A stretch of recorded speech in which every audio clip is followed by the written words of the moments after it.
జగన్ ఇలాకా కడప జిల్లాలో పసుపు దళం పార్టీ పండుగ చేసుకోవడం హాట్ టాపిక్ గా మారింది. కడప వేదికగా జరగనున్న మహానాడికి పార్టీ శ్రేణులు తరలి వచ్చేందుకు ప్రత్యేక బస్సులు ఏర్పాటు చేశారు. 5 మార్గాల్లో మహానాడు సభకు వచ్చే విధంగా రూట్ మ్యాప్ సిద్ధం చేశారు.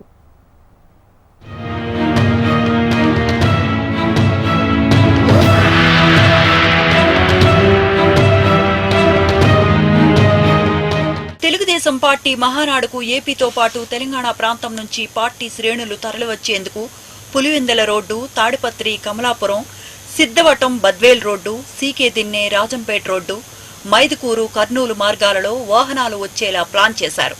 5 కిలోమీటర్ల ముందు నుంచే మహానాడు సూచిక బోర్డులు ఏర్పాటు చేశారు. దాదాపు 8,000 బస్సులు సిద్ధం చేశారు. ముఖ్యంగా ఉమ్మడి కడప, చిత్తూరు, అనంతపురం, నెల్లూరు నుంచి వచ్చే వారికి 3,000 బస్సులు నడిపేలా ఏర్పాట్లు చేపట్టారు.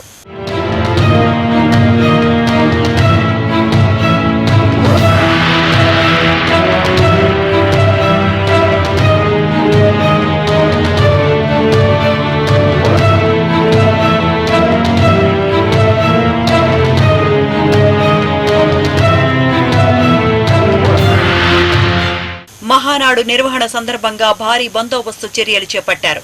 రాష్ట్రం నలుమూలల నుంచి వచ్చే వీఐపీలు, వారు బస చేసే ప్రాంతాలలో కట్టుదిట్టమైన భద్రతా చర్యలు చేపట్టింది పోలీస్ శాఖ. 18 ప్రాంతాలలో ప్రత్యేక చెక్ పోస్టులు ఏర్పాటు చేశారు. ప్రతి వాహనాన్ని తనిఖీ చేయనున్నారు. ట్రాఫిక్ సమస్య తలెత్తకుండా వాహనాలు మళ్లిస్తున్నారు. పార్కింగ్ ప్రదేశాలు, ఫుడ్ కోర్ట్, ప్రధాన వేదిక దగ్గర చేపట్టాల్సిన భద్రతపై పోలీసులు ఎప్పటికప్పుడు నిఘా పటిష్టం చేశారు.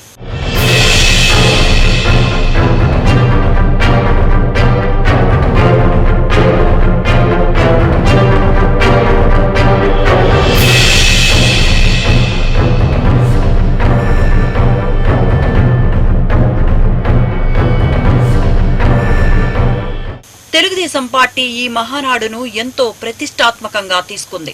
2024 ఎన్నికల్లో ఘన విజయం సాధించిన తరువాత మహానాడు నిర్వహించి మరోసారి బల నిరూపణకు టీడీపీ సిద్ధమవుతున్నట్లుగా ఉంది. పసుపు పండుగను రాజకీయ ముఖచిత్రంపై చిరస్థాయిగా గుర్తుండిపోయే విధంగా నిర్వహించేందుకు తెలుగు తమ్ముళ్లు సిద్ధమయ్యారు.